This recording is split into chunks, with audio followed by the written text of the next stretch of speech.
The new transfer student, Makoto, is a rich kid, born with a silver spoon in his mouth. To take care of him, the homeroom teacher actually assigned my school's most popular beauty, my girlfriend, Willow, to be his study companion. What I didn't expect was that my girlfriend not only didn't refuse, she agreed without hesitation. At first, she was just helping him with his homework, but later on, Willow showed him around campus, went out with him to eat exclusive private dishes, and even stayed up late chatting with him on the phone for hours. Furious, I argued with her in a fit of rage, but what I never expected was, just to spite me, she actually kissed Makoto in public. Afterward, one of Makoto's buddies deliberately asked loudly, "Hey Willow, our campus queen, how did it feel?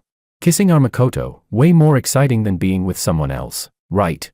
The next second, Willow looked straight at me, her face full of provocation, and said, "No comparison at all, Makoto wins completely." Chapter 1. Willow and I were known across the entire school as a match made in heaven. She was the campus queen, the girl everyone admired and chased after. With her slender figure and strikingly beautiful face, she had an almost aggressive kind of beauty. She always wore bright red dresses, both alluring and pure at the same time, captivating countless boys. But in her eyes, there had always only been me. We grew up together as childhood sweethearts. At 1 year old, during a traditional grabbing ceremony, we reached for each other. At 7, our families arranged an engagement. At 14, I gave her my first love letter. At 16, I confessed. At 18, we promised to get into the same university, until our senior year of high school, when a transfer student arrived, Makoto. When the homeroom teacher assigned one-on-one study partners, she deliberately paired Makoto with Willow and repeatedly emphasized, "If you refuse, then forget about dating George on campus."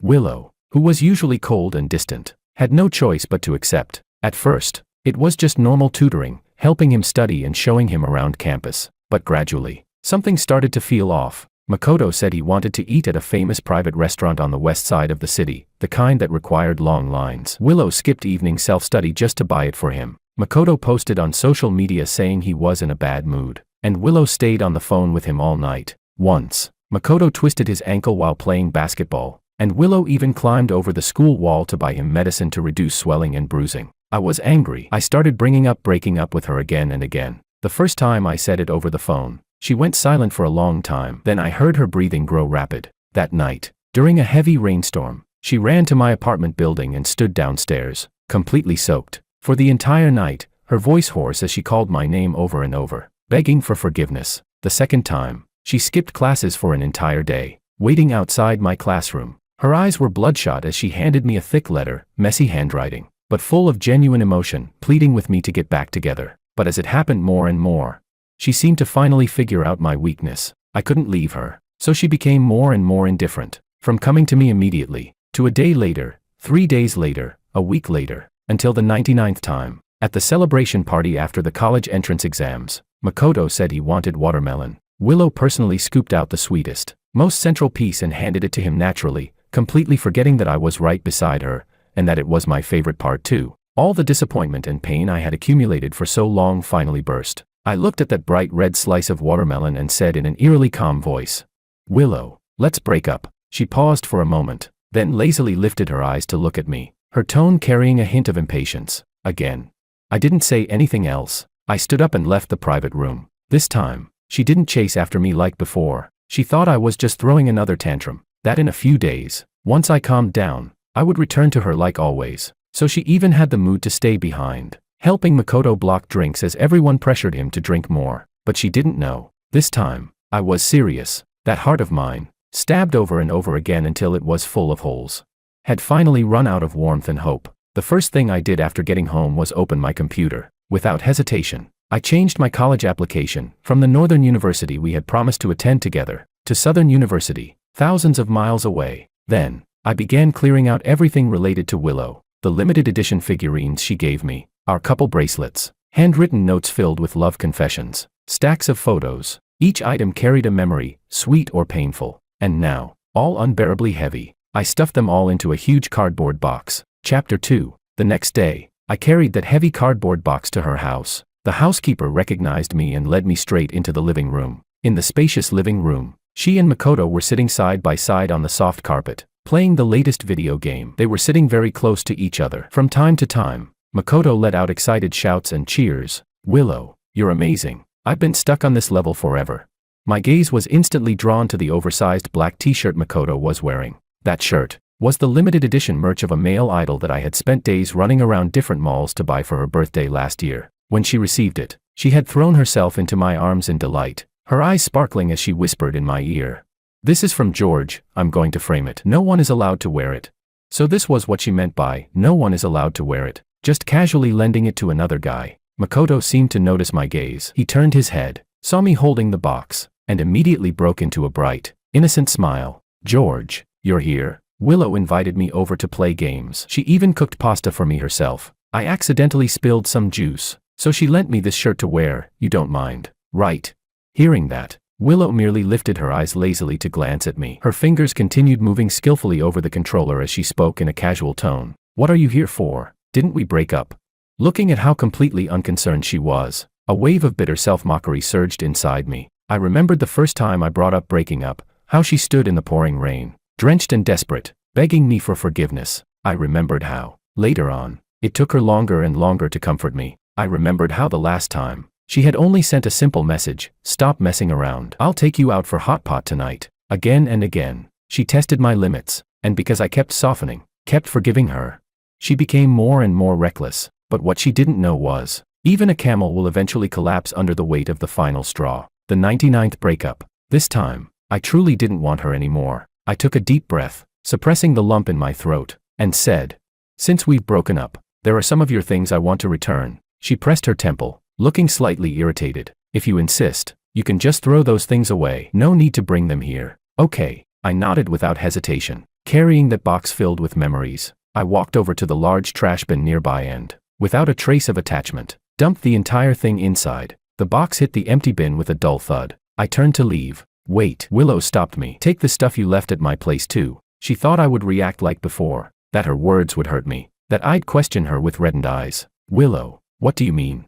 And that she would take the opportunity to say, "Let's stop fighting," and everything would go back to normal. But I said nothing. I simply turned around in silence and began clearing away every trace of myself from this house, a place I had once known so well, almost like a second home. At the entrance, the pair of slippers she had specially bought, with my initials on them. On the kitchen shelf, the mug she had reserved just for me, printed with a cute puppy. On the living room sofa, the light gray blanket I used to wrap myself in. One by one, I found them, calmly tossing them into another empty box, as if I were just cleaning up meaningless trash. Meanwhile, she and Makoto started another round of their game. During a break, Makoto said he was thirsty and naturally picked up the glass she had been drinking from, taking a sip, and she, who used to be such a germaphobe that she wouldn't even touch milk tea I had drunk from, only glanced at him and said nothing. Then Makoto said he was hungry and wanted to eat pan-fried buns from a famous old shop far away. Without a word, Willow immediately stood up, grabbed her car keys, and walked out.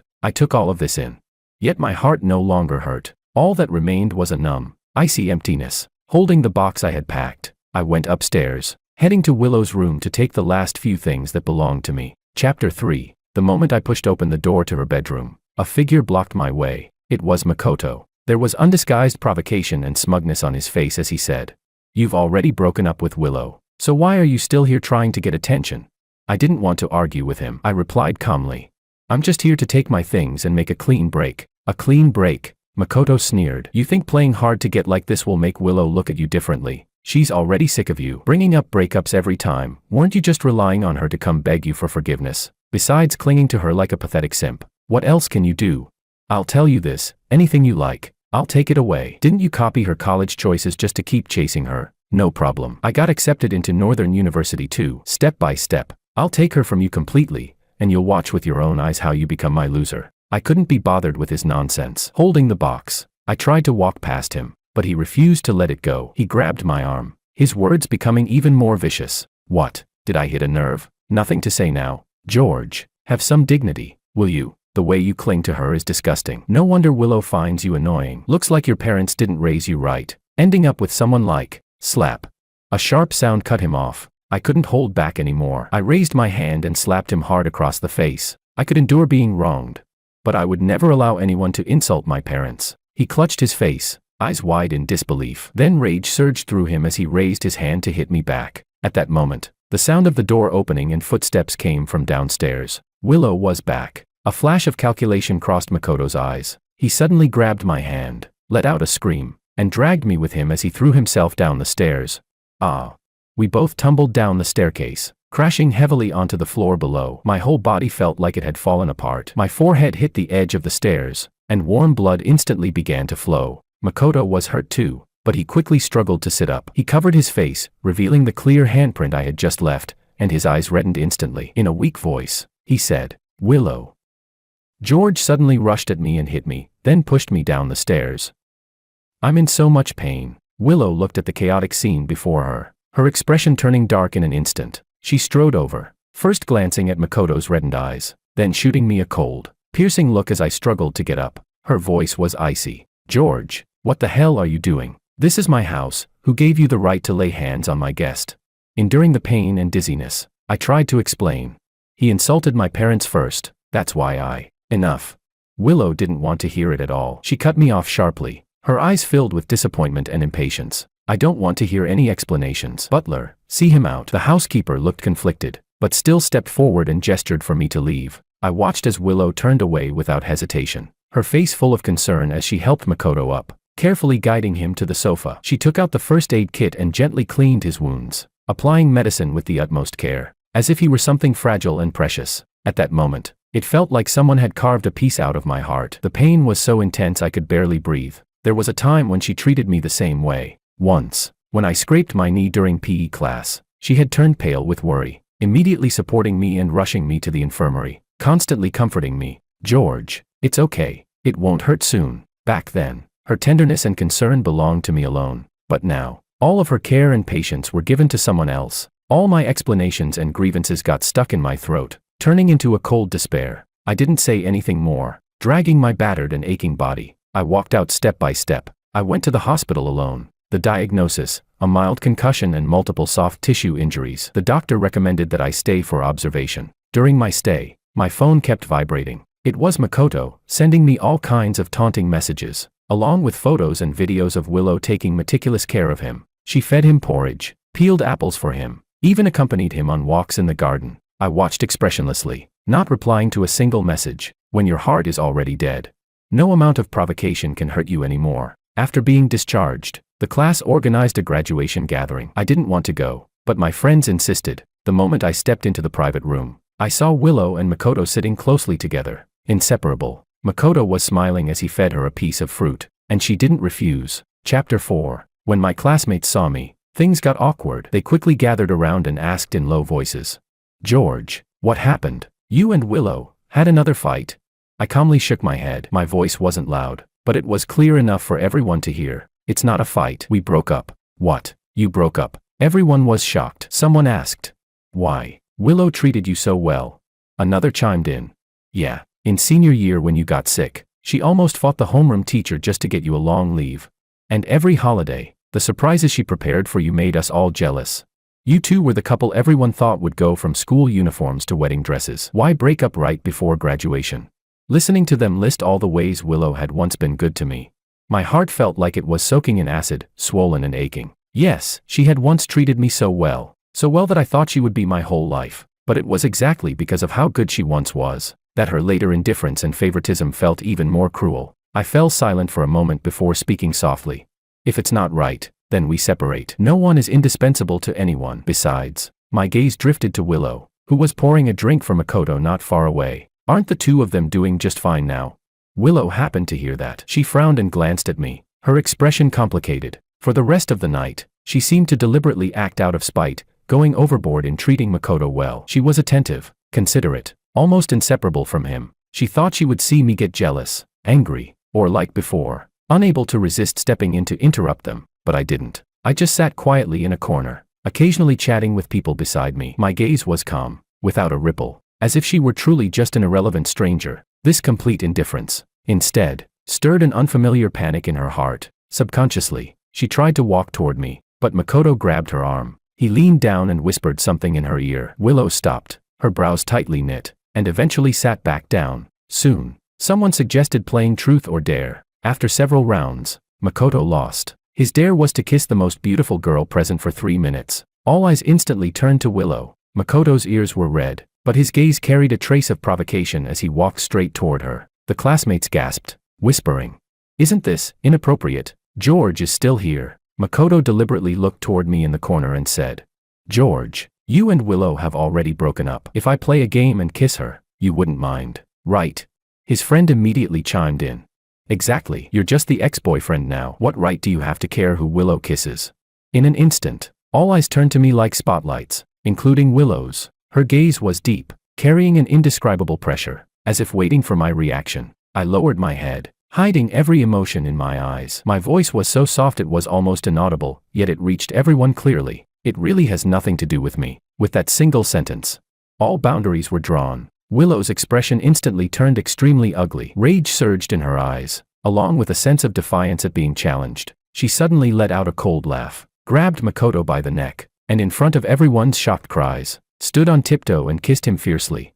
The room erupted in suppressed gasps, then fell into a strange, death-like silence. I watched helplessly as the two of them kissed under the lights, unwilling to part. Makoto's hand even slid around her waist. My heart felt like it was being gripped tightly by an invisible hand, the pain almost spasming. I dug my nails into my palm, using all my strength to suppress the overwhelming bitterness and despair threatening to break me. After what felt like an eternity, the long kiss finally ended. Makoto's friend deliberately asked loudly, Willow, our campus queen, how was it? Kissing our Makoto, way more exciting than with certain someone, right?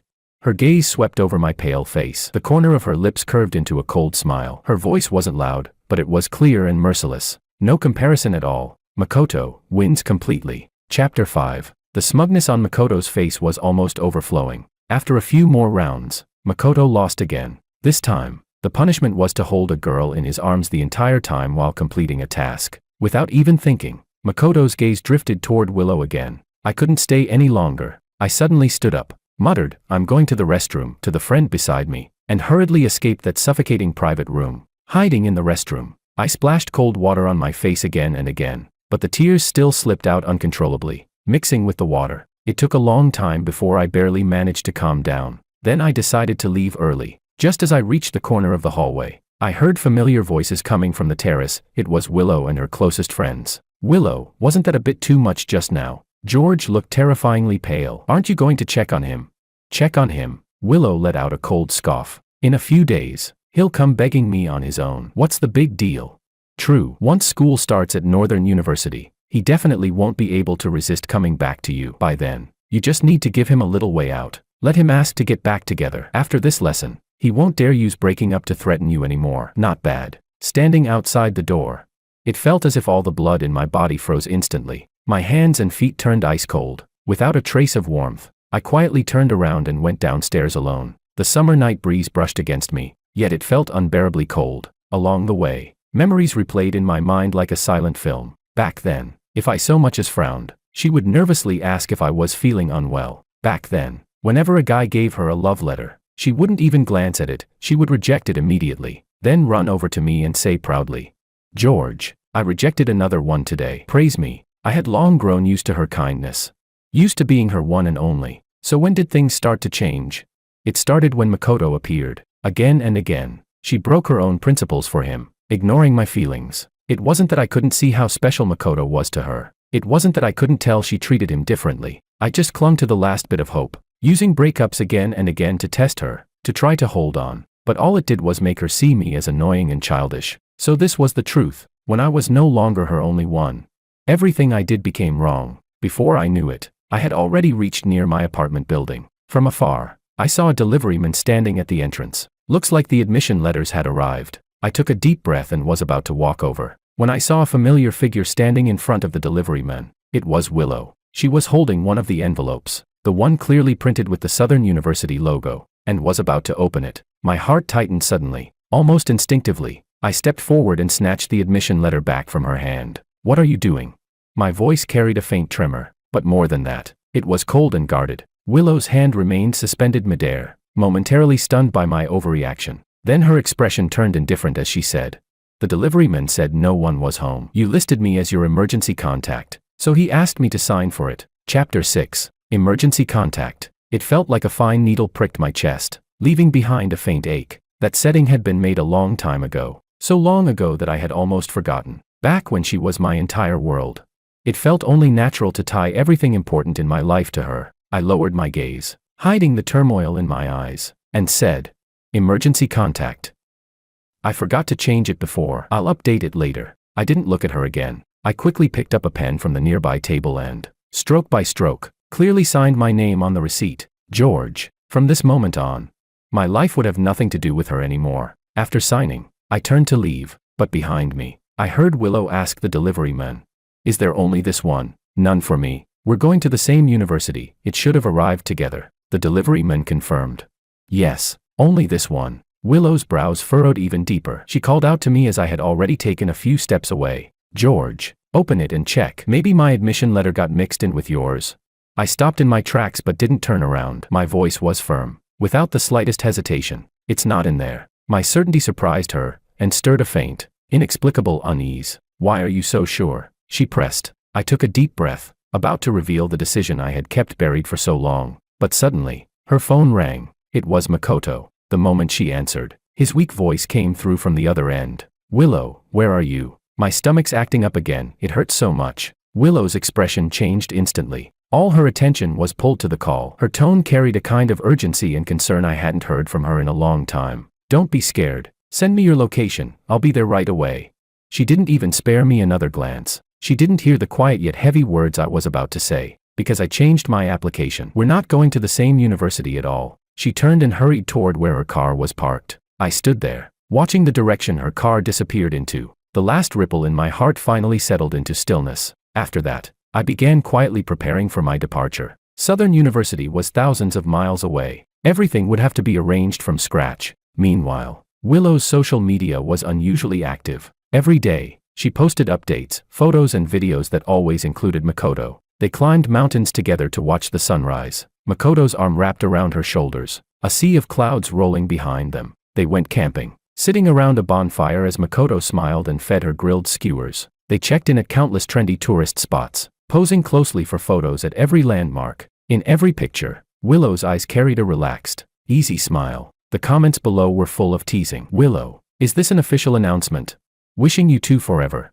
Makoto's amazing, he really won Willow over."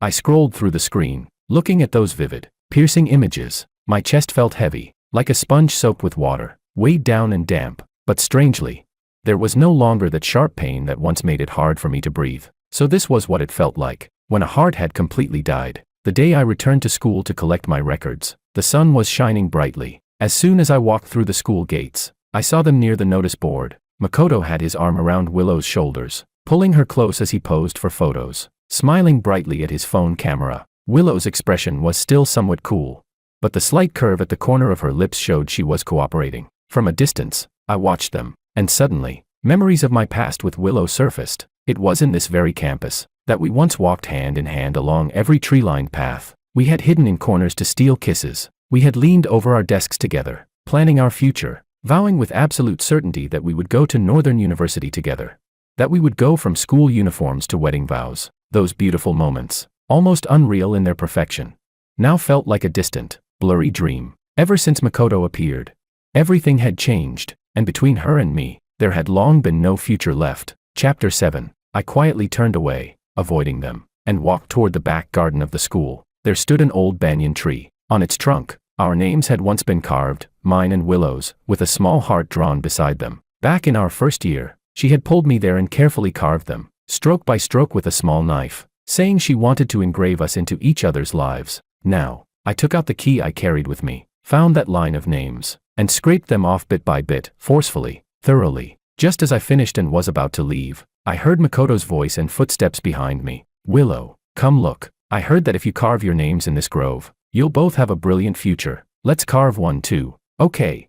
I didn't turn around, but I could already imagine her nodding. Sure enough, I heard her clear voice. "Okay." Then came the faint sound of metal scraping against bark, right next to the tree where I had just erased our names.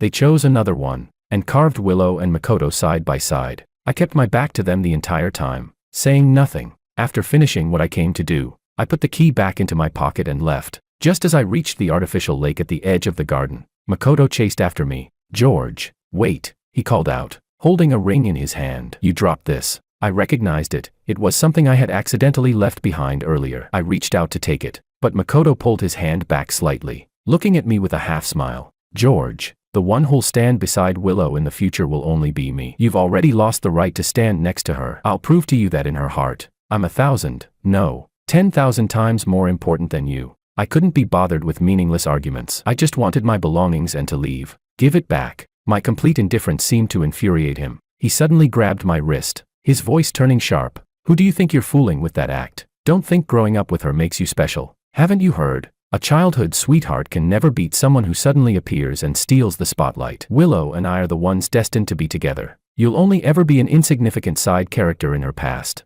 Let go. My wrist hurt as I tried to pull free. I won't. We struggled by the lake, emotions running high. In the chaos, someone's foot slipped. 2 splashes rang out in quick succession, water spraying everywhere. I could swim, but the icy lake water wrapped around my body instantly, and my calf cramped violently. I cramped. I couldn't move. My body sank uncontrollably. Water rushed into my nose, and the suffocating sensation closed in on me, just as despair consumed me.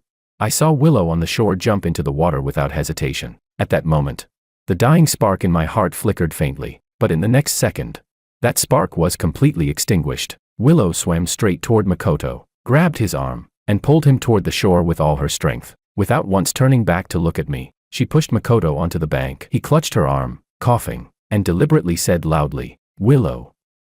George. George is still in the water." Willow turned her head and glanced at me, struggling, sinking, on the verge of disappearing beneath the surface. Her voice came through the sound of water, clear enough to shatter my last hope. "We've already broken up. Whether he lives or dies, what does it have to do with me?" Then she supported the still shaken Makoto and walked away, leaving me alone in the cold, darkening water. As my strength slowly faded away, when I woke up again, all I saw was the white ceiling of a hospital. Several classmates were gathered around my bed. When they saw me open my eyes, they all let out a sigh of relief. "George, you're awake. Thank God, you scared us to death." It turned out that a classmate had happened to pass by the lake, saw me unconscious near the shore, and quickly called for help. They pulled me out and rushed me to the hospital. "We tried calling your parents, but couldn't reach them, so we took it upon ourselves to call Willow," one of them explained awkwardly. Another added, his tone filled with disbelief and dissatisfaction. "We told her you were in the hospital and asked her to come, but she actually said that you've already broken up, and that your situation has nothing to do with her." I listened quietly, my face expressionless. Only when I heard the words, "nothing to do with her," did the corner of my lips twitch slightly, pulling into a pale, self-mocking smile. Chapter 8. Look, this was the girl I had loved for so many years. When her heart turned cold, it was harder than the stones at the bottom of the lake. Seeing me like this, my classmates felt both awkward and distressed, each of them trying to comfort me. I forced myself to sit up and gave them a reassuring smile. "Willow is right," I said. "We've already completely broken up. From now on, we probably won't have any contact anymore." They exchanged glances, still unable to believe it. "How is that possible? Didn't you two agree to go to Northern University together?" I lowered my gaze and said softly, "No, she and Makoto are going to Northern University." I applied to. Before I could finish, the ward door burst open with a loud bang. "George." My parents rushed in, faces full of anxiety. "How are you? How did you fall into the lake out of nowhere? You scared your mother to death." They surrounded me, asking about my condition with concern, and I reassured them one by one. For a brief moment, I thought I saw a familiar slender figure flash past the doorway, wearing that red dress I knew so well, but when I looked again, the doorway was empty, only doctors, nurses, and patients passing by. After confirming I was fine, my parents completed the discharge procedures. I thanked my classmates and said goodbye. Over the next week, I stayed home to recover, while also contacting a senior student from Southern University through a freshman group chat, learning about the school and even booking my flight in advance. My parents watched me busy myself, hesitating several times before finally speaking. "George.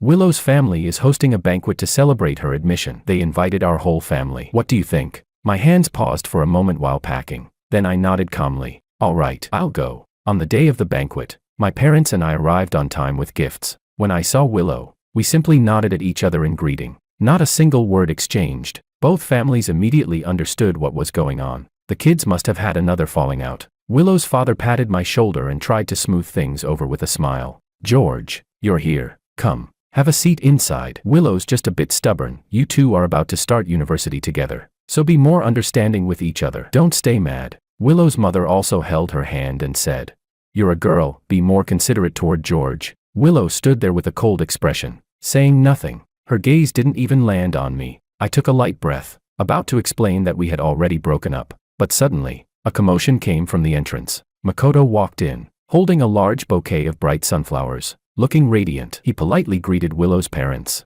"Hello, Uncle, Auntie, Willow. I'm here to congratulate you." The moment Willow saw him, her previously cold expression melted like ice thawing. Even her eyes softened. She didn't wait for her parents to respond. Naturally, she said to him, "You're here, come in." Then she led Makoto straight into the hall, leaving me and my parents standing there, completely ignored. Willow's parents' smiles instantly turned awkward. They quickly tried to recover. "Oh, please come in. Have a seat." Throughout the entire evening, my parents' eyes rarely left Willow and Makoto. They watched as Willow carefully picked food for him, as she subtly blocked drinks for him when others tried to toast him. As the two of them leaned close, whispering intimately, their expressions gradually shifted from confusion to understanding, and finally to deep heartache. Taking advantage of a moment to go to the restroom, my mother pulled me aside and asked softly, "George, tell Mom the truth. What's going on between you and Willow? The way she's acting with that boy, is she trying to make you jealous? You've grown up together for so many years, don't let something small turn into a big problem." I thought of all the on and off breakups over the years. Every brief reconciliation was followed by even more blatant favoritism and hurt. I shook my head. My tone was tired, but firm. "Mom, I'm not upset. I've really decided to end things with her completely." I took a deep breath and finally revealed the decision I had buried for so long. "Actually, I changed my application. I'm not going to Northern University anymore. I'm going to Southern University." My parents looked at me in shock, unable to speak for a moment. Southern University? That was thousands of miles away from Northern University, north and south, worlds apart. Just as they were about to say something, a sudden loud crash and a wave of commotion erupted from the center of the banquet hall. Chapter 9. A massive crystal chandelier suddenly came crashing straight down from the ceiling, and directly beneath it stood Willow and Makoto, who had just been laughing together. In that split second of life and death, Willow reacted almost on instinct. She spun around sharply and used her entire body to shield Makoto completely. Bang! The heavy chandelier slammed hard onto her back and head, shards of glass scattering everywhere. Willow let out a muffled groan as blood instantly poured from her forehead and back. She staggered for a moment, then collapsed heavily onto the ground, losing consciousness. The scene instantly descended into chaos. Screams, cries, and shouts tangled together. The ambulance arrived quickly and rushed Willow, covered in blood and unconscious, to the hospital. My parents, seeing my pale face, pulled me along and followed. The operating room light stayed on for a long time. It wasn't until the doctor came out and announced that the surgery was successful and that she was no longer in life-threatening danger that everyone finally let out a sigh of relief. Seeing how absent-minded and devastated I looked, my parents sighed. In the end, they said nothing and took me home. On the way back, the car was filled with silence. After a long while, my mother finally spoke softly. "George, have you really thought it through? Are you sure you want to break up with Willow?"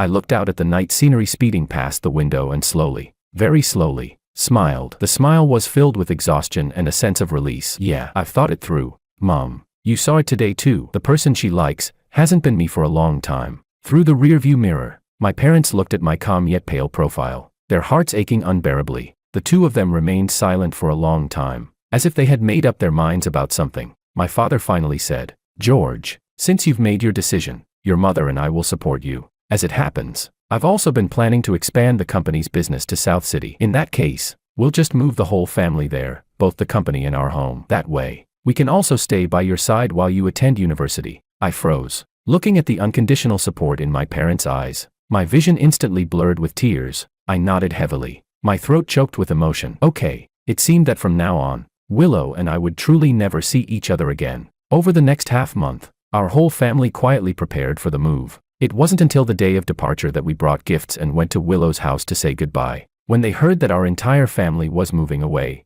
and that I once again firmly and decisively stated that I had completely broken up with Willow, her parents were utterly shocked and filled with regret. "George, we've long treated you as our own son-in-law." Willow was just confused for a moment. Willow's mother held my hand, her eyes already reddening. I simply shook my head calmly. My tone was gentle, yet distant. "Auntie, feelings from childhood don't really count. We'll both meet better people in the future." Willow's parents tried to persuade me again and again, but seeing that I had made up my mind, they could only sigh in resignation. Seeing that time was almost up, Willow's mother took out her phone. "I'll call Willow right now. I'll have her come back to see you off. That child, ever since she recovered a bit, she's been out all day." The phone rang for a long time before it was finally answered. Willow, where are you? Come back quickly. George is leaving for university today. Come to the airport.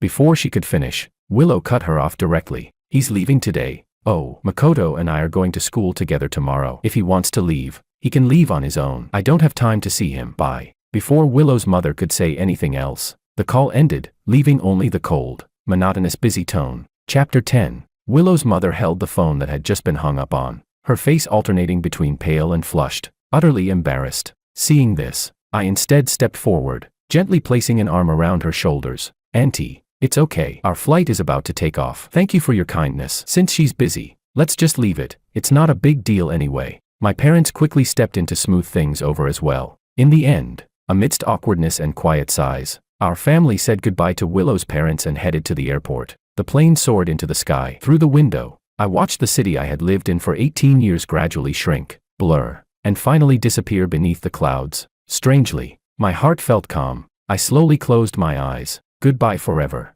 Willow. On the other side, Willow accompanied Makoto to North City University as promised. She helped him prepare his daily necessities and arranged his dorm, everything done thoroughly and attentively. Willow. All done. Let's go eat together, Makoto asked with a smile after finishing up. No, I'm tired. I want to go back and rest, Willow replied, rubbing her temples, her tone somewhat flat. For some reason, ever since she received that phone call from her mother yesterday, she had felt a vague, indescribable irritation lingering in her chest. All right then, Makoto said, a little disappointed, but he didn't push further. Willow walked out of the dorm building. The afternoon sun was a bit harsh. Standing under a tree, she subconsciously took out her phone and opened a chat window that had been silent for a long time. After such a long Cold War, his anger should have subsided by now. This time, she had ignored him for so long, even kissed Makoto in front of him. The lesson should have been more than enough. It was time to give him a way out and bring up getting back together. Thinking of the expression George might have when he saw her, hurt yet unable to hide his delight, the corners of her lips unconsciously curved into a faint, controlled smile. After this, he probably wouldn't dare to casually bring up breaking up ever again. However, she didn't know which dorm building he had been assigned to. With that thought, Willow put away her phone and walked straight to the freshman registration desk. Hello, could you help me check which dorm building George from the computer science department is assigned to? The senior student searched on the computer for a moment, then looked up with a puzzled expression. Sorry, but there's no one named George on the freshman list. The faint smile on Willow's face instantly froze. No, she frowned. That's impossible. He's definitely part of this year's freshman. Check again carefully. The senior checked the list again thoroughly, even pulling up the freshman rosters for all departments in the university, then shook her head firmly. He's really not there. Not just computer science, there's no one with that name in any department. A strong sense of unease suddenly gripped Willow's heart, swift and abrupt. She suddenly recalled the way I had snatched back the admission letter that day, and the sentence I had started to say before being interrupted by Makoto's call, words she hadn't heard clearly. A ridiculous yet chilling thought crashed into her mind without warning, sending coldness through her entire body. Almost roughly, she pulled out her phone. Her fingertips trembled slightly, though she didn't even realize it, as she dialed the number she knew by heart. But from the receiver came only a cold, mechanical female voice. Sorry, the number you have dialed does not exist. Refusing to believe it, she dialed again. Once, twice. The same emotionless voice echoed every time. She sent a message on WeChat, only for it to instantly turn into a cold red exclamation mark. Message sent, but rejected by the recipient. Either the number no longer existed, or she had been blocked. For the first time, she clearly realized that the breakup George had mentioned that day might not have been just another bout of temper like she had assumed. Willow. Makoto's bright voice came from behind as he jogged over. Naturally, he reached out, trying to put an arm around her shoulders. There you are. I needed your help with something. I've been looking for you for a while. Willow suddenly slapped his hand away, the force so strong that Makoto staggered slightly. The bright smile on his face froze instantly. Get lost, she snapped, her voice low, her eyes filled with uncontrollable irritation, and a kind of panic she herself had never experienced before. Chapter 11. At this moment, Willow had no mind to deal with Makoto at all. Ignoring the stunned Makoto, she turned and walked aside, frantically dialing every mutual contact she had with George. Hello, Uncle Wong. Has George contacted you? Do you know where he went? Auntie Lee, this is Willow. About George. Fatty, when was the last time you saw George? Do you know he changed his number? One call after another went out, but not a single response was what Willow wanted to hear. Willow, what's going on between you and George? He didn't tell me anything. No idea. Didn't he already receive his admission letter? He should have gone to register. Right. Changed his application. No way. Weren't you two supposed to go to North City University together? He changed his number. We really don't know. The boy she had watched grow up since childhood, the one she had always believed would still be there the moment she turned around, had vanished like a drop of water into the ocean. Gone without a trace. All the familiar ties had been severed overnight, cleanly and completely, by his own hands. She couldn't even reach George's parents anymore. When she called her own home to ask, the answer she got was, George's entire family had moved away. At that moment, it felt like a thunderbolt crashing down on her. Willow, what's going on? You really can't reach George? A friend she used to game with messaged her. Did you two fight that badly this time? Willow stared at the words on the screen, her fingers tightening until her knuckles turned white. Was it just a fight? Every time before, when he brought up breaking up, she would coax him back. Later, even a perfunctory message from her was enough. He would always return to her side. She had long grown used to his inability to leave her, used to that sense of security, taking him for granted. She thought this time would be no different. She deliberately ignored him, deliberately grew close to Makoto, even kissed Makoto in front of him. She wanted to teach him a lesson, wanted him to never dare casually mention breaking up again. She had never imagined that he would really leave, and leave so decisively, so completely, without leaving her even the slightest chance to make things right. Willow, Makoto approached again cautiously, his eyes slightly red, looking as if he had suffered a great injustice. Don't be like this. I'm scared. George is probably just still angry. In a few days, when he calms down. Shut up, Willow snapped, suddenly turning toward him. Her gaze was dark and frightening. If it weren't for you. She stopped abruptly halfway through. If it weren't for Makoto, what? If it weren't for that phone call that happened to come at that moment, if it weren't for all the times he needed her company. The root of the problem wasn't Makoto, it was her. It was how she had ignored George's feelings again and again for Makoto's sake. How she had repeatedly tested his limits. How she had clung to that damn certainty that he would never leave. Her heart felt like it was being gripped tightly by an invisible hand, suddenly constricting, sending waves of suffocating pain through her chest. In her 18 years of smooth sailing, this was the first time she had tasted something called loss. So bitter, so sharp. She shoved Makoto aside and staggered toward the roadside, flagging down a taxi. Where to? The driver asked. Willow opened her mouth, only to realize she had nowhere to go. She didn't know where George's family had moved to. She didn't even know which city he had gone to. The world was so big. If he was determined to avoid her, where could she possibly find him?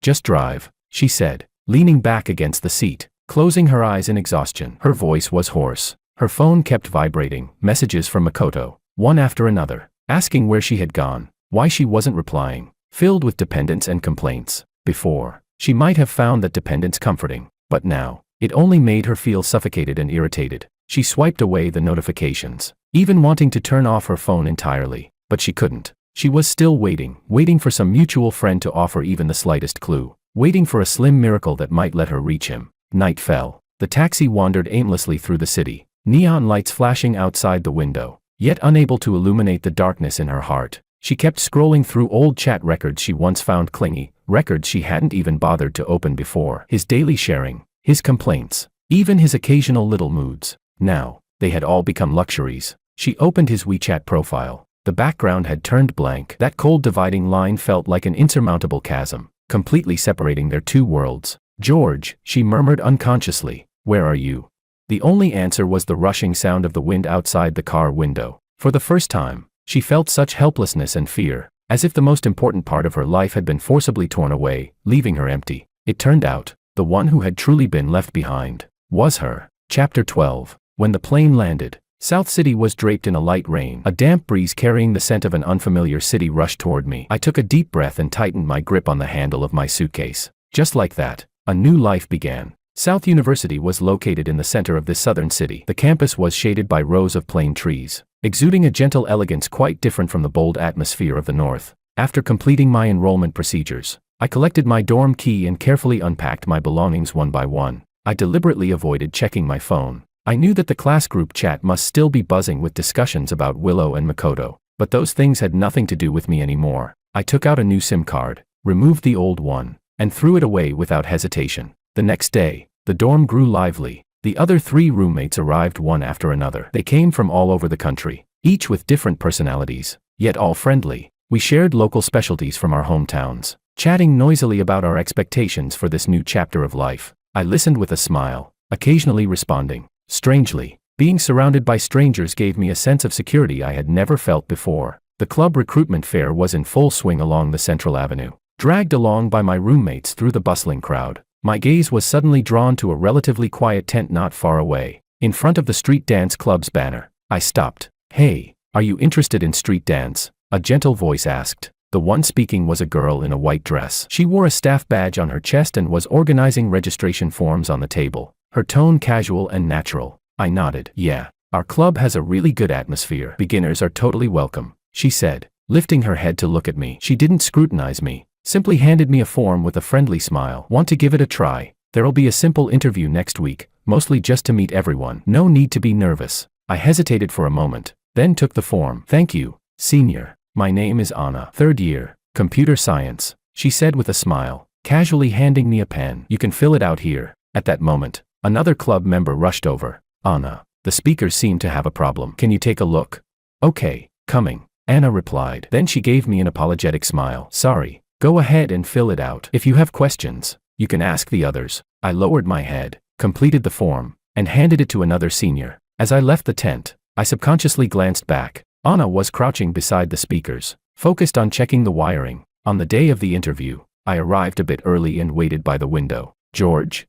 a familiar voice called out. I turned around and saw Anna walking over from the stairway. "Anna, senior." I straightened up. "You're here early," she said, walking over with a gentle tone, as if we had known each other for a long time. "Don't be nervous. The instructors leading the group are all easygoing. They'll just check your physical coordination and sense of rhythm." I nodded. "Oh, right." She seemed to remember something and took out a card from her bag. "This is the club's group QR code. Add it. It'll make it easier to notify you about activity times and locations." "Okay, thank you, senior." The interview process was just as she had said, not strict at all. When I was younger, I had accompanied Willow to hobby classes. After performing a few basic moves, I earned approving looks from the seniors. After it ended, I walked out of the classroom and let out a soft breath. Just as I was about to head back to the dorm, my phone screen lit up with a new friend request. The remark was simple, "Anna." I accepted it. Soon after, she sent a message. "You did well in the interview. Welcome to the Street Dance Club," smiley face. I held my phone, my fingers pausing on the screen for a moment before replying. "Thank you, senior." There was no further reply, but this brief interaction felt like a small stone dropped into a calm lake, sending out the faintest ripple in my heart. I put away my phone, wrapped my coat tighter around myself, and blended into the sparse crowd of South University at night. The streetlights stretched my shadow long. This road ahead, I would walk it alone, slowly, and with determination. Chapter 13. The computer science curriculum was even more demanding than I had imagined. Every morning, my classmates and I were already in the library, studying calculus, linear algebra, and the dull yet indispensable C programming language. Sheets of scratch paper filled with calculations often piled up into thick stacks, and the afternoons were consumed by endless practical exercises. My body was exhausted, yet my heart felt a strange sense of calm fulfillment. Those memories buried deep inside, the ones I didn't want to touch, were temporarily shut out. My roommates were all great. They would go together to squeeze into the noisy cafeteria, whisper gossip after lights out, and when I occasionally stared blankly out the window, they would silently understand not to disturb me, only quietly placing a cup of warm coffee on my desk. This perfect balance of companionship and distance made me feel both comfortable and grateful. The Street Dance Club held activities twice a week. As the president, Anna showed up almost every time. She wasn't an art student, but a third-year computer science major with a heavy workload. Whenever she appeared in the practice room, she usually had that black laptop bag slung over her shoulder, as if she had just rushed over from the lab or the library. There was a sense of composure and thoughtfulness in the way she handled things, something beyond her age. She would coordinate the venue in advance, check the sound equipment, prepare disposable cups for members who forgot to bring water, and during breaks, casually bring up interesting campus tidbits or useful information. For general electives next semester, Professor Lee's Western Art History course has a great reputation. The grading is fair, and it's not too hard to get into. The window seats in Library Zone A have the most outlets, good if you need to use a laptop for a long time. The dessert shop just outside the south gate, turn right, their double-layer milk pudding is authentic, but it gets crowded on weekends. She always shared these things casually. Her kindness was measured, never overly enthusiastic, and she never pried into my past or personal matters. One time after a club activity, a sudden downpour began outside. I was about to dash back to the dorm with my jacket over my head when a black long-handled umbrella was silently handed to me. It was Anna. She shook the other folding umbrella in her hand and said, I brought two. You can take this bigger one, the rain's heavy. The small one won't be enough. I paused, instinctively wanting to refuse, but she added, I'm heading toward the library anyway, it's on the way. As if seeing through my hesitation, she had already given a reason that was impossible to refuse, one that wouldn't make me feel burdened. You can return it tomorrow during club activities. Thank you, senior. I accepted the umbrella, still carrying a trace of warmth. You're welcome. Anna smiled, opened her umbrella, and walked into the rain, holding that sturdy umbrella. I walked back to the dorm as raindrops pattered loudly against its surface. A long-lost sense of ease wrapped around me, cool and fresh, like the air after rain. There was no careful guessing, no hot and cold emotional games, no suffocating control or possessiveness, only equal respect, appropriate care, and clear boundaries. It made me feel safe, and it made me slowly begin to believe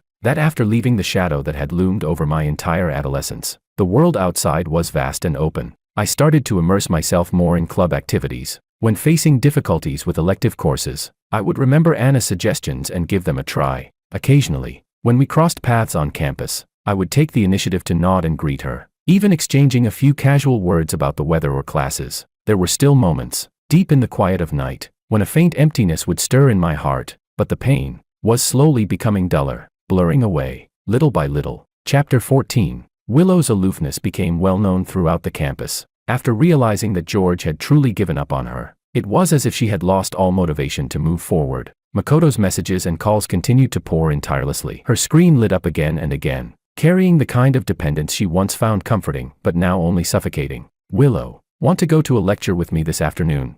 How about dinner tonight? I found an amazing Japanese place. Why aren't you replying to me again?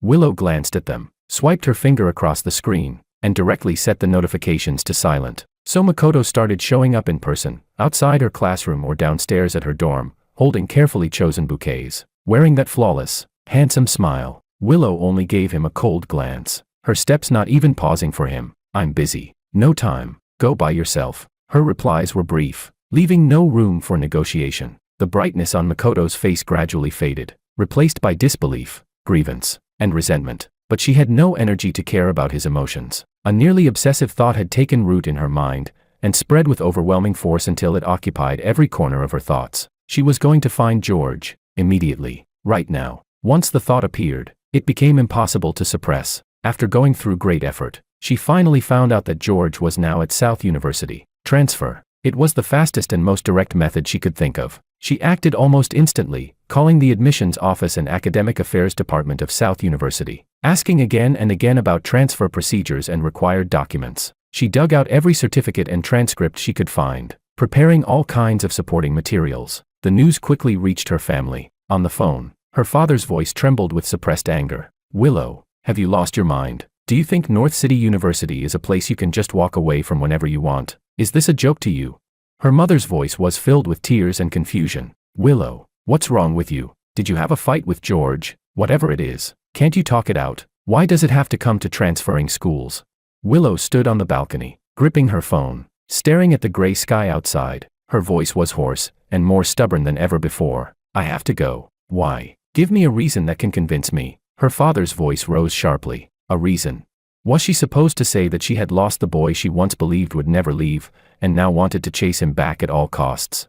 She couldn't say that, and even if she did, it would never be a valid reason to convince her parents. There's no reason. I just have to go to South University. You. Her father was so furious he could barely speak. If you dare to act recklessly, don't expect a single cent from this family ever again. Fine. Willow's voice was cold and resolute, carrying a sense of burning all bridges. Even if you don't support me, I'm still going. The argument was long and intense. Her parents took turns trying to persuade her, from her future and prospects to the family's reputation, from practical considerations to emotional ties. Willow simply listened in silence, then blocked all their words with one sentence. I've made up my mind. She even began privately contacting agencies, inquiring about the possibility of loans, preparing for the worst. Before the pressure from her family could settle, Makoto somehow found out about her plan to transfer to South University. He rushed up to her, his carefully styled hair damp with sweat, grabbing her arm in near hysteria. Why? Willow, tell me why. Can't you forget him? What's so great about him? He doesn't even want you anymore, and you still want to chase after him. Willow forcefully shook off his hand. Her eyes were filled with undisguised disgust and coldness. My business has nothing to do with you. How does it not? Makoto shouted. I like you. I've been by your side for so long. What has George ever done except threaten to break up? Shut up. Willow cut him off sharply, her gaze as sharp as a blade. Makoto, listen carefully. There has never been any possibility between us. Not before, and not in the future. Stop wasting your time on me. Her words struck him like a heavy slap. Makoto stood frozen, his face pale, lips trembling, unable to say another word. No obstacle, no opposition, nothing could shake her determination. The procedures moved forward with difficulty, and when she finally received the acceptance letter from South University and boarded the flight to South City, she leaned against the window. There was no trace of reluctance in her heart, only a barren, desperate urgency, as if she had bet everything on this one decision. Chapter 15. She had no mind to admire the unfamiliar campus scenery. The moment she arrived, she began frantically asking around for George, the computer science schedule, the activity rooms he frequented, possible dorm buildings. She searched like she had lost her mind, chasing every possible clue. Finally, one evening, she learned that the street dance club and another club were having a small joint rehearsal. She practically ran there. The rehearsal room had large windows, glowing with bright, warm light. Through the glass, she saw at a glance the figure etched into her very bones. George. He was wearing a simple black t-shirt, his hair slicked back, with a few loose strands falling over his forehead. He tilted his head slightly, listening to someone beside him. Anna held 2 bottles of water, handing one to George as she smiled and said something. George listened, the corners of his lips curving into a natural arc, his eyes calm, even carrying a hint of relaxed amusement. It was an expression Willow hadn't seen on his face for a very long time. Her heart clenched painfully, sour and swollen, and a surge of overwhelming impulse drove her to push open the rehearsal room door. George. Her voice rang out abruptly, instantly shattering the peaceful atmosphere inside. All eyes turned toward this uninvited guest. I turned my head at the sound. The moment I saw her, that faint yet genuine smile on my face vanished without a trace. My gaze lingered on her for less than a second before shifting away expressionlessly. I didn't even say a word to Anna. I simply picked up my things and walked straight out through another door. No questioning, no anger, no grievance. Only complete, icy indifference. Willow froze in place, her outstretched hand still suspended in midair. All the words she had prepared stuck in her throat. She watched George's resolute figure disappear, then turned to look at Anna beside her, whose expression had already returned to calm, now observing her with a hint of scrutiny. A cruel realization poured over her like icy water, sending bone-deep chills through her entire body. Without her, George could truly live well, even better. And in George's world, someone new, someone exceptional, had already appeared. The person who could make him smile so easily was no longer her. Willow's arrival was like a massive stone thrown into a tranquil lake. She became almost inescapable. In the morning, in front of the teaching building, she would appear carrying a paper bag from my favorite breakfast shop, still steaming, trying to press it into my hands. She would say, "George, you definitely haven't eaten breakfast." This, in the afternoon, outside the activity room, she would wait holding a large bouquet of fresh white roses. Drawing glances from passing students, she would say, "I remember you said white looked the best." In the evening, on the tree-lined path back to the dorm, she would suddenly step out from the shadows, blocking my way, her eyes bloodshot, her voice hoarse as she repeated over and over, "George, let's talk. Just 5 minutes. Okay, I know I was wrong." Every time, my reaction was exactly the same. My gaze would not stay on her face for more than a second. As for the gifts held out in front of me, I would simply walk around them indifferently. If Willow insisted on blocking me, I would say calmly, "No need. Move. You're disturbing me." Once, when Willow tried again, in front of everyone, to grab my wrist, I shook her off sharply. My voice wasn't loud, but it was clear enough for the murmuring crowd around us to hear. "Miss Willow, we're not familiar. Please stop doing things that cause trouble." Those words were like ice-tipped needles, stabbing straight into Willow's heart. Rumors began to spread quietly across campus like creeping vines. "Have you heard? That gorgeous girl who keeps coming to see George is his ex-girlfriend. They were childhood sweethearts, right? Why did they break up?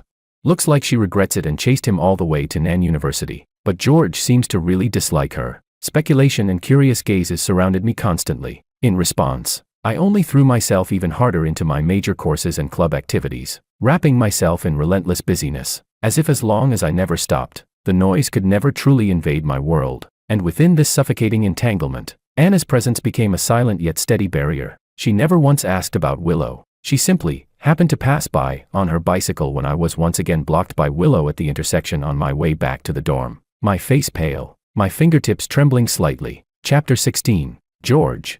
She stopped a few steps away, balancing on one foot, her tone natural. I was just looking for you. The publicity department urgently needs the original photos from our last event. They asked me to bring you over. Are you free now?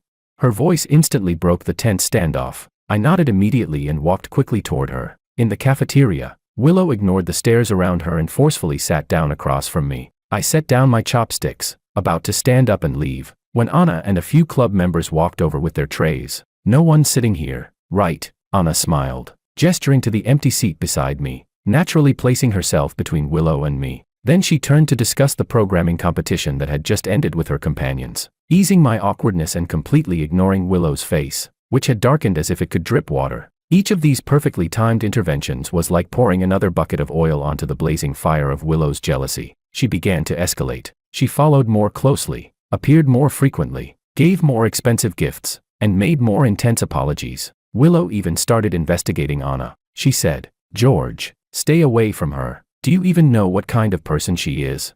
What gives her the right? Can all those years we had really compare to someone you've only known for a few months? Have you fallen for her? Answer me." Faced with her increasingly unhinged questioning and entanglement, my response grew only colder. My heart seemed to have truly turned into a block of ice that could never be warmed again. No matter how hysterical she became, no matter how she cast aside all her pride to beg desperately, it could no longer stir even the slightest emotion in me. Willow stood beneath the tree, watching as I once again left without hesitation with Anna. Not even a single trace of my peripheral gaze was given to her. Chapter 17. Rumors spread silently like creeping vines. I tried my best to block them out, throwing all my energy into club activities, but what was meant to come could never truly be avoided. The cafeteria was bustling that afternoon. I had just sat down with my roommates when a sharp male voice cut through the noise. "George, you really know how to put on an act." All eyes were instantly drawn over. Makoto stood in the center of the cafeteria, his handsome face filled with undisguised jealousy and contempt. He strode straight to my table, his finger nearly jabbing into my face. "You couldn't win Willow over, so you decided to disappear. Plain pitiful. Acting all high and mighty, hiding all the way out here. Do you think that'll make her unable to forget you?" Makoto's voice was sharp and cutting, every word dripping with venom. "All you know how to do is play these push and pull mind games, right? You were the one who broke up in the first place. Now that she's chased after you, you must be feeling pretty proud of yourself, huh?"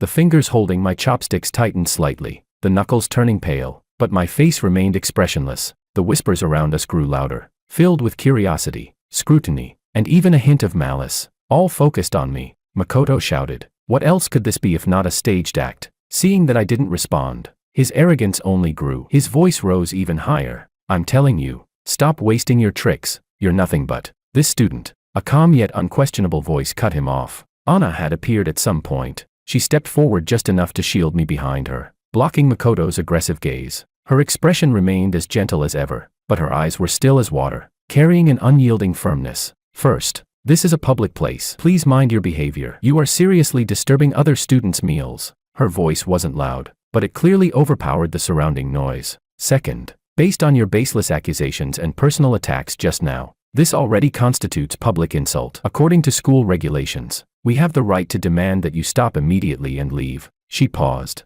her gaze sweeping over Makoto's anger-twisted face before settling briefly on the campus security guards who had rushed over at the commotion. She gave a slight nod. "Lastly," Anna continued, her tone still steady but now edged with rare firmness, "no matter what assumptions you're making, you have no right to judge George's choices." The security guards stepped forward at once. Makoto's eyes widened in disbelief as he stared at this woman who had suddenly appeared. He trembled with rage. "You, who do you think you are? What happens between me and him is none of your business. Are you also? Who I am is irrelevant." Anna interrupted calmly, without even a ripple in her tone. "What matters is right and wrong. Please leave." I lifted my head, looking at Anna's back. A wave of bitterness surged unexpectedly to my eyes, only to be forcefully suppressed. At that moment, another figure pushed through the crowd. It was Willow. She had clearly run all the way here, her face paler than ever before. She first glanced at Makoto, who was being restrained by security, his face ashen with fury. Then she turned sharply toward me, standing behind Anna with my eyes lowered. Finally, her gaze locked onto Anna's protective figure. Humiliation, anger, jealousy, they churned wildly in her eyes. "Makoto," she almost roared, grabbing his arm tightly. "Have you caused enough trouble? Who told you to come here?" "Willow." Makoto looked as if he had found a lifeline, his eyes instantly reddening as he tried to explain. "Shut up." Willow cut him off sharply, her gaze frighteningly cold. "I've made it very clear, we have nothing to do with each other. My matters are none of your business. Leave Nen University immediately and don't ever show up in front of me or him again." She pointed at me, her tone resolute. Makoto was struck by the undisguised disgust and harshness in her eyes. His face turned deathly pale, and he couldn't say another word. Under the escort of security, he left the cafeteria in a daze. The center of the commotion suddenly emptied. Willow stood there, her chest heaving violently. She had dealt with Makoto and even publicly drawn a clear line. She looked at me, opening her mouth, as if wanting to explain, to apologize, to beg for even the slightest response. She thought, this time, she must have done the right thing. She had protected me. She had driven away the person who hurt me. Chapter 18. All eyes were focused on me, waiting for my reaction. Yet I simply stood up quietly. I didn't even glance at Willow, as if her intense declaration just now, that almost humble wait for a response, had nothing to do with me at all. I merely turned to Anna and said, "Senior, thank you, let's go." Willow's outstretched hand froze in midair, every unspoken word solidifying in her throat. A crushing wave of despair and cold slammed into her chest, shattering the last trace of her futile hope. However, the surface calm didn't last long. Makoto's obsessive persistence didn't fade after being humiliated in public. Instead, it twisted into an even more relentless form of entanglement. He stopped trying to cause scenes in public and instead began lurking. He figured out Willow's schedule around the academic buildings she frequented, the library, even outside the women's dormitory. His ghost-like figure could always be seen. He no longer shouted or caused a scene. He simply stared at her with eyes full of grievance, resentment, and accusation, questioning her again and again. "Willow, why are you treating me like this? You promised you'd take care of me. Have you forgotten? Give me an answer, or I won't leave."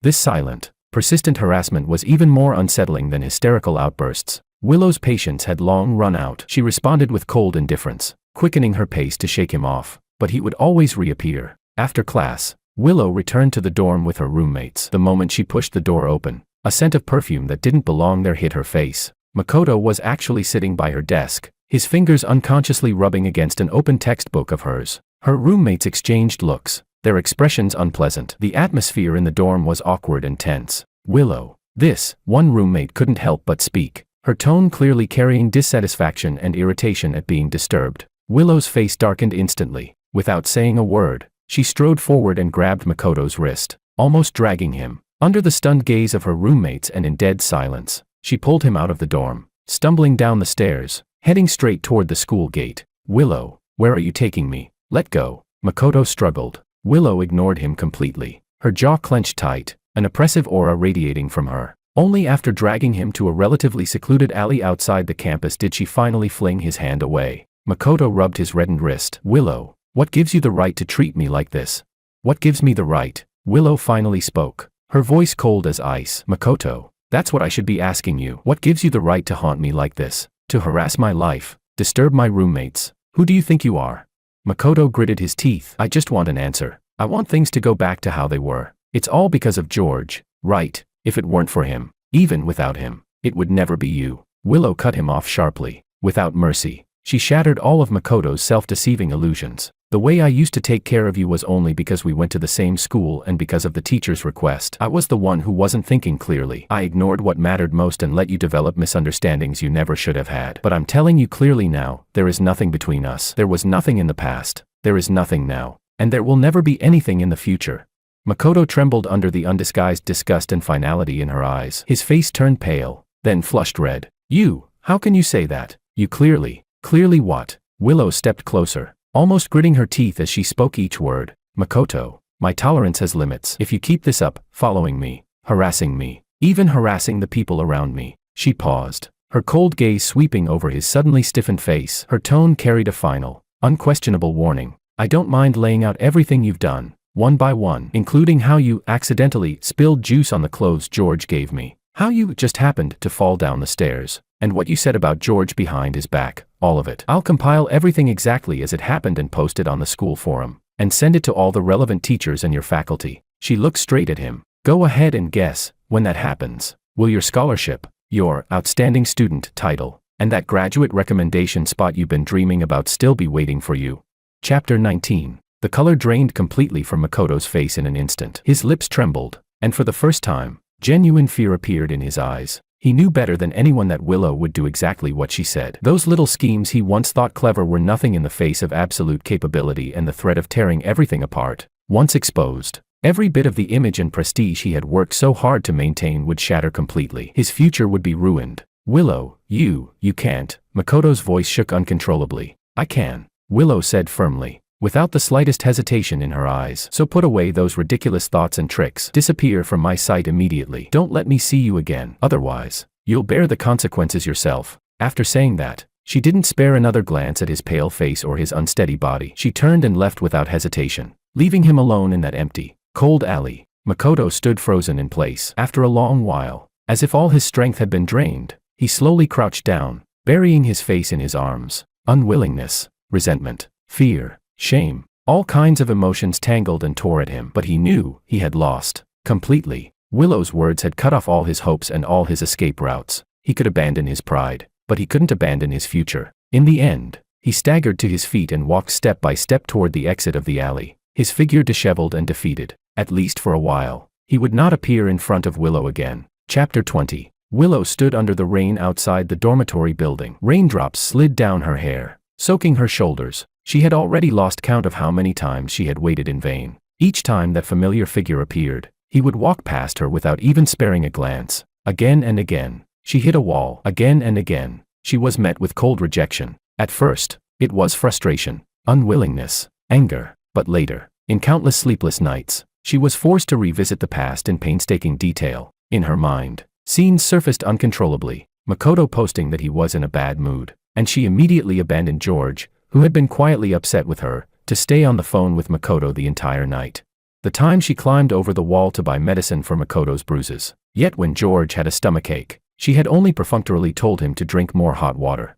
At the celebration banquet, when she naturally gave the sweetest centerpiece of watermelon to Makoto, and George's face had turned pale in that instant. And at that spiraling staircase, when she didn't even look at him struggling in the water and coldly said, "What does his life or death have to do with me?"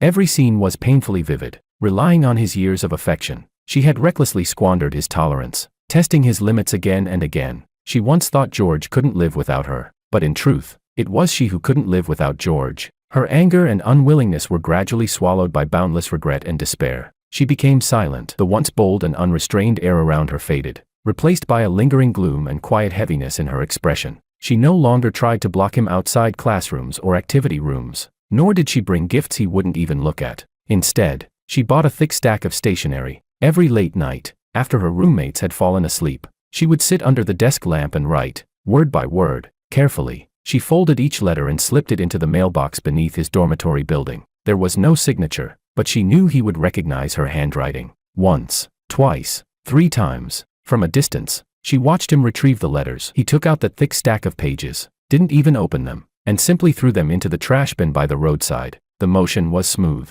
without the slightest hesitation, as if what he discarded wasn't someone's painstaking emotional confession, but truly just a pile of waste paper. Standing in the shadows of a tree, Willow watched that scene. Her heart felt as if it were gripped tightly once more by an invisible hand, the pain forcing her to nearly double over. The last trace of faint hope was completely extinguished. Only then did she finally understand. Some wounds, once inflicted, can never heal. Some mistakes will never be granted the chance to be forgiven. Chapter 21. On the other side, my life seemed to gradually return to calm, but only I knew that somewhere deep inside, something had been completely frozen over. Toward any emotion that crossed a safe boundary, I instinctively felt guarded and distant. Anna still maintained a clear sense of boundaries. She never deliberately created opportunities for us to be alone, nor did she ever ask about my past or my feelings. One time, I stayed late in the activity room practicing alone. When I came out, I found it had started raining heavily outside. As I stood there, staring at the curtain of rain and wondering what to do, a familiar black umbrella was silently extended beside me. "Looks like this umbrella of mine has quite the fate with you," Anna said with a smile. "Let's go. At this hour, the cafeteria won't have anything hot left. I know a small place by the north gate that serves good hot rice noodles. Want to give it a try?"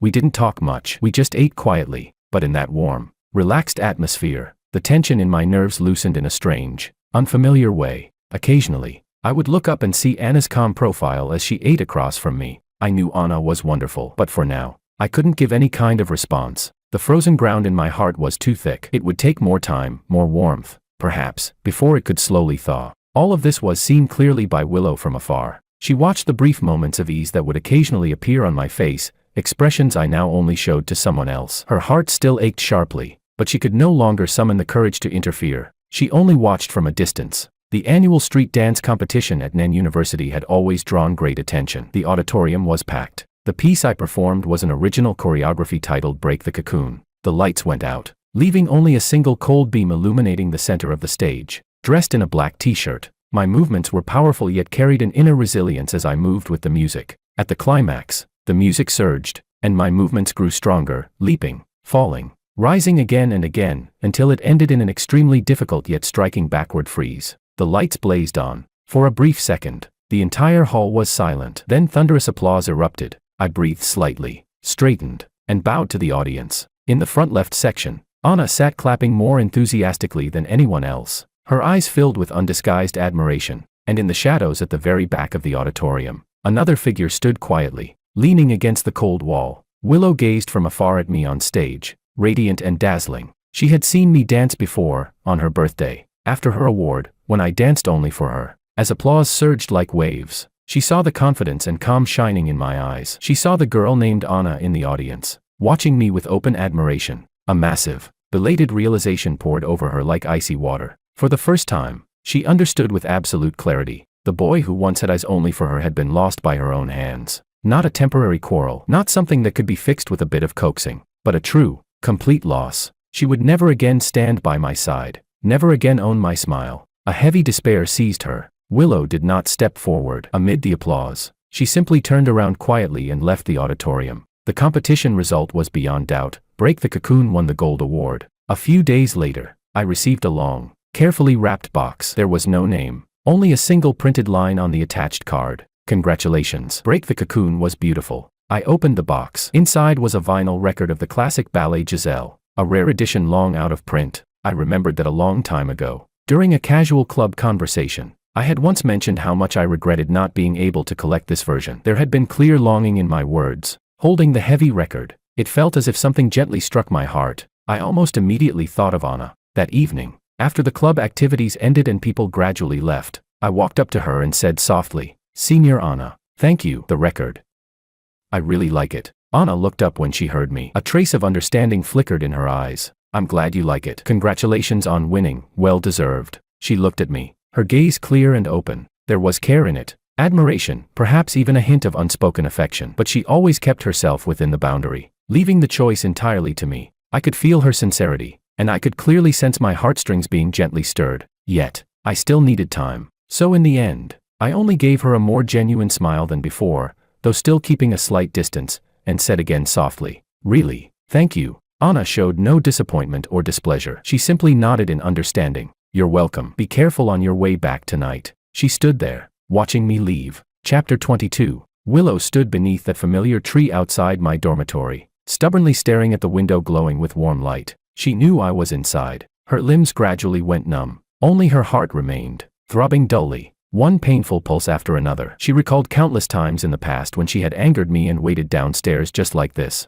Back then, no matter how angry I was, I would eventually soften. With reddened eyes, I would come downstairs and pull her tightly into my arms. But this time, there was nothing. Students heading out early passed by with umbrellas, casting curious or pitying glances before hurrying off. She was soaked through, shivering uncontrollably from the cold. An unnatural flush spread across her cheeks, and her head began to spin. Finally, the dormitory door opened. But it wasn't me. It was my roommate. He looked at Willow's bedraggled state, a trace of complexity flashing in his eyes. In the end, he sighed, stepped forward, and held a dry umbrella over her, shielding her from the cold rain. "Willow, you should go back," he said, his voice carrying a hint of reluctance. "George asked me to tell you. Don't bother him anymore." At that moment, the rain seemed to turn scalding, burning against her skin. Willow staggered suddenly. She understood. I truly didn't want her anymore. The version of me who would secretly feel distressed when she got caught in the rain, who would helplessly give in at even her smallest attempts to make amends, that version had long since died under her repeated favoritism and hurt. She took the umbrella, but didn't open it. Instead, she turned around and staggered away. She remained in a daze in her dorm for 2 full days. In her blurred consciousness, memories of us replayed over and over, sweet moments, arguments, until they all froze on that final image. My cold, emotionless eyes, looking at her as if she were a stranger. After she recovered, Willow seemed like a completely different person. The once sharp and flamboyant aura around her faded entirely, replaced by a stillness like stagnant water. She no longer tried to inquire about me, nor did she appear in any place where I might be. She scheduled counseling sessions at the university. Week after week, she met with a therapist. In that quiet space, for the first time, she stopped running away. Clumsily and painfully, she began to open herself up, facing the pain of mine that she had ignored for so long. Reflecting on her own flaws and that ridiculous sense of self-righteousness. Nen University wasn't particularly big, nor was it small. Occasionally, we still passed by each other. At the crowded entrance of the cafeteria, between the shelves in the library, along the long avenue of plane trees leading to the teaching buildings. Sometimes she saw me first. I would be walking with Anna or my roommates, occasionally showing a faint smile. Each time she saw it, a sharp pain would still pierce her chest, but she would only silently avert her gaze and walk in another direction. Sometimes I saw her first. My gaze would pass over her calmly as I continued talking with the people beside me, naturally walking away. At the end of the semester, the faculty announced the list for the overseas exchange program with prestigious universities. Willow looked at the location on the bulletin board, a distant country across a vast ocean. There would be no memories of George, no entanglement with Makoto. It was a place where she could truly start over. She stood in front of the board in silence for a long time. Finally, she took out her phone, snapped a photo of the notice, then turned and walked toward the Office of International Exchange. Her steps were slow, but unwaveringly firm. Chapter 23. The news of Willow leaving Nen University was like a stone dropped into a calm lake, the ripples spreading far faster than anyone expected. In just a day or two, it became a hot topic on the campus forum and naturally reached the computer science department where I was. During a break between classes, a few boys gathered together, their lowered voices unable to hide their excitement and curiosity. Is it true she left, that super gorgeous girl who kept coming to see George? The list's already posted. How could it be fake? I heard she went to a top university in North America. Wow, so sudden. Wasn't she just? Shoo. Stop talking. The chatter abruptly stopped the moment I walked into the classroom. Several glances were cast toward me cautiously, carrying curiosity and a faint trace of sympathy. My steps paused almost imperceptibly before I walked to my seat as usual. My fingertips tightened slightly, creasing the edge of the page. My life went on unchanged. Only occasionally, when passing the Plane Tree Avenue, I would unconsciously glance toward a familiar corner, but it was always empty. Another joint club rehearsal ended, and people packed up and left one after another. I lingered behind for a moment. The practice room gradually quieted down, leaving only Anna and me, as she checked the doors and windows. Let's go. That should be everything. Anna locked the last window and turned around. We walked side by side along the campus path. After a brief silence, Anna suddenly spoke, her voice calm but carrying a seriousness unlike before. George, what is it? I responded instinctively, turning my head to look at her. Anna stopped walking. There's something I think I should tell you. She paused slightly, as if choosing her words carefully. I have feelings for you that go beyond friendship. My heartbeat skipped abruptly. The hand holding my backpack strap tightened slightly. I opened my mouth, but for a moment, I didn't know how to respond. Before I could organize my thoughts, Anna continued, I'm not telling you this to expect an immediate answer, nor to put any pressure on you. I simply believe that expressing my feelings sincerely is a basic form of respect, both for you and for myself. She looked into my slightly stunned eyes, her tone becoming even gentler yet firm. I know you've been through some things, and you may need a long time to adjust and prepare. That's completely okay. I'm only saying this because I don't want to hide it from you. No matter what your answer is, or how long it takes you to have one, we can continue as we are now, as ordinary friends. Nothing has to change. You don't need to feel any burden. She didn't press me, didn't test me, and showed no forcefulness. She simply placed a sincere yet restrained feeling in front of me, then returned the choice, completely and without reservation, into my hands. All the awkwardness, pressure, even resistance I had imagined dissolved quietly in her clear and measured words. Looking at the girl in front of me, the one who always appeared at just the right time,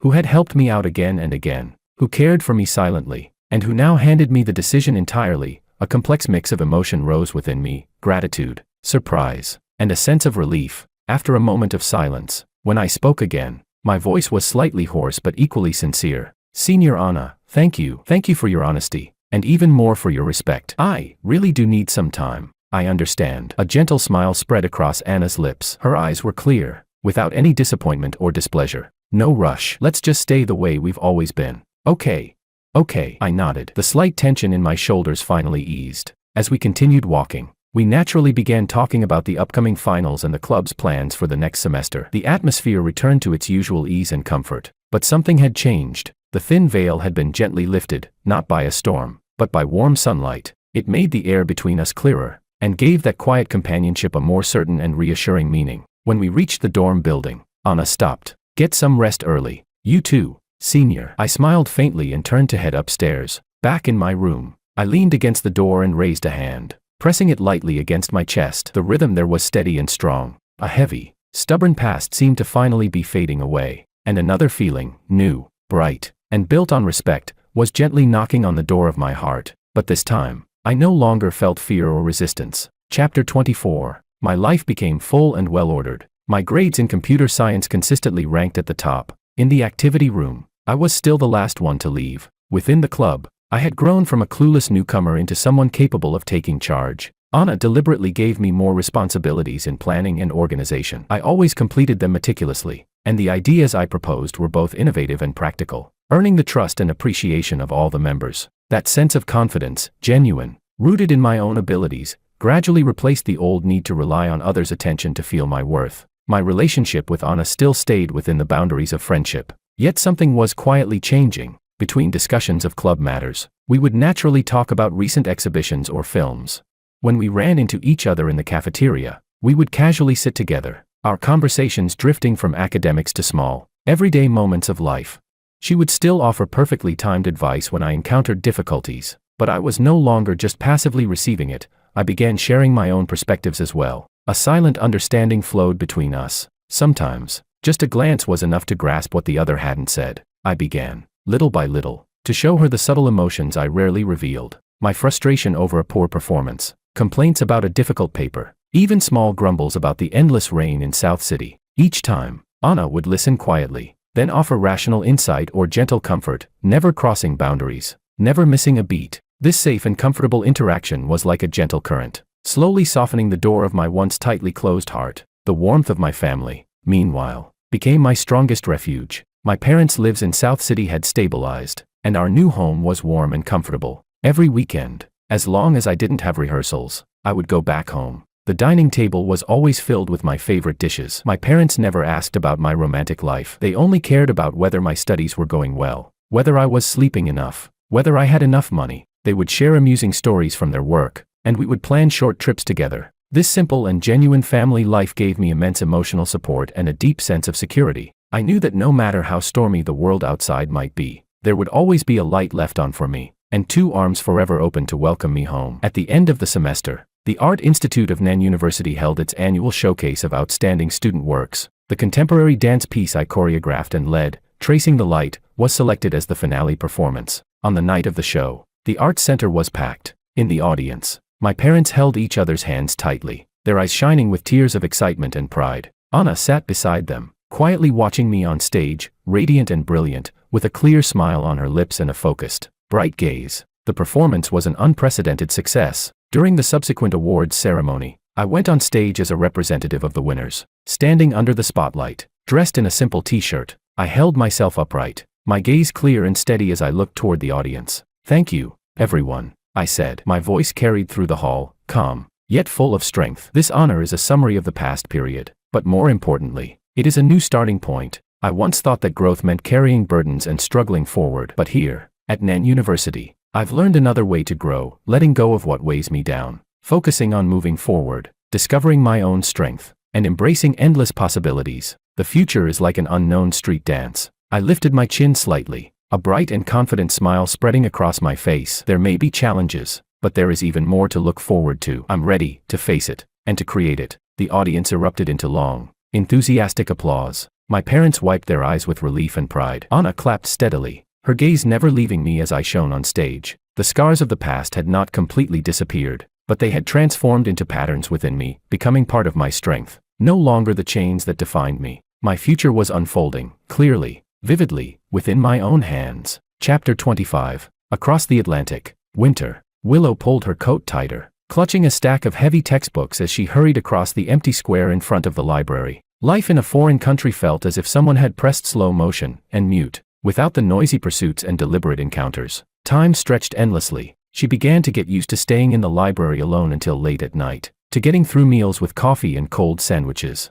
Her therapy sessions continued. In that quiet room where even breathing could be heard, she learned not to armor herself with anger or avoidance. Instead, she began, clumsily but sincerely, to dissect the moments that had led to her loss. She recalled the disappointment in George's eyes again and again, her own careless indifference, and that absurd arrogance, believing he would never leave. The pain was still sharp, but she no longer tried to bury it. Instead, she learned to coexist with it, and within that persistent dull ache, she slowly reshaped her understanding of emotions and responsibility. Growth was a lonely journey. Her steps were unsteady, but she never turned back. Makoto's messages and overseas calls had been frequent during the first couple of months. The tone on the other end shifted, from grievance and complaints, to unwilling questioning, and finally to exhausted attempts to hold on. "Willow, when are you coming back?